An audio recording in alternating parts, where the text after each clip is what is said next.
আমি আসলে একটা অলস মানুষ। কোনো কিছু মানে রান্না করতে গেলে বা কেউ আসলে আমার মানে খুবই বেশি টায়ার্ড লাগে রান্না করতে। ওইদিন আমার বাবা-মা আসছিল।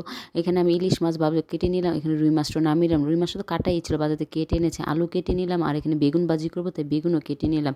আর এখানে ফুলকপিও আমি কেটে যেহেতু আলু, ফুলকপি আর রুই মাছ দিয়ে ঝোল রান্না করব। এই যে ১ম আমি ইলিশ মাছ ভাজার জন্য তেলটা বসিয়ে দিলাম।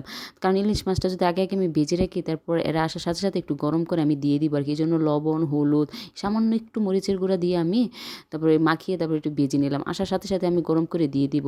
এই যে এখানে হচ্ছে একটা শুকনো তাওয়া বসিয়ে নিলাম।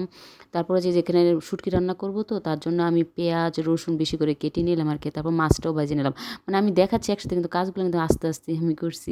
তারপরে যে রাইস কুকারে এখানে আমি পায়েসটা বসিয়ে দিলাম। যেহেতু আমার বাবা-মা পায়েস খেতে খুবই পছন্দ করে। এখন তো শীতকাল বলে কথা। তারপর তাদের জন্য আমি এই বেডটাও গুছিয়ে দিলাম ভালো করে। এই চাদরটা না আমার হাসব্যান্ডের ফ্রেন্ড আমাকে গিফট করেছে। তারপরে এখানে দেখো প্রায় পায়েসটা হয়ে গেছে। পায়েসটা না এত বেশি মজা হয়েছিল কিন্তু আরেকটু মানে গাঢ় হলে ভালো হতো। যেহেতু আমার বাবা বলতেছিল গাঢ় হলে ভালো হতো। আমি এখানে একটু টেস্ট করতেছিলাম মুড়ি দিয়ে। মানে আমার খুবই ভালো লাগে। পাশাপাশি দেখো এখানে আমি পাটিসাপটা পিঠাও তৈরি করছি। ক্ষীরটা যেহেতু আমি বাজার থেকে কিনে নিয়ে আসছি, পাশাপাশি কয়েকটা পাটিসাপটা পিঠাও আমি তৈরি করে নিলাম। যেহেতু আমার বাবার এই পাটিসাপটা পিঠা, তারপর যে পায়েস এগুলো না উনার খুবই বেশি পছন্দ। মানে খুব বেশি পছন্দ করি এইগুলা জিনিস। তার জন্য আমি তাড়াতাড়ি করে এগুলো একটু তৈরি করে নিচ্ছি। যেহেতু আসলে আমি দিতে পারি, যেহেতু আসবে ১০টার দিকে। এই যে এখানে দেখো আমি তাড়াতাড়ি করে শুটকির ভর্তা তৈরি করব তো তার জন্য আমি মাছটাও একটু ভুনা করে নিলাম।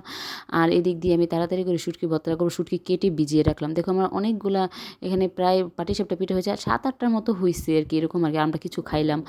পেঁয়াজ-টেয়াজগুলো ভেজে নিয়েছি। শুটকিটাও আমি কেটে তারপরে ভিজিয়ে রাখছি যে সাইড দিয়ে। তারপর আমি এটা আসলে সিমের বিচি দিয়ে রান্না করব তার জন্য এই যে এখানে আমি শুটকিটাও বসিয়ে দিলাম। তারপর আমি ফুলকপির ঝোল, ইলিশ মাছ ভাজি, বেগুন ভাজি, শুটকির ভর্তা সব কিছুই রেডি ছিল। ওরা ১০টার সময় এসেছিল।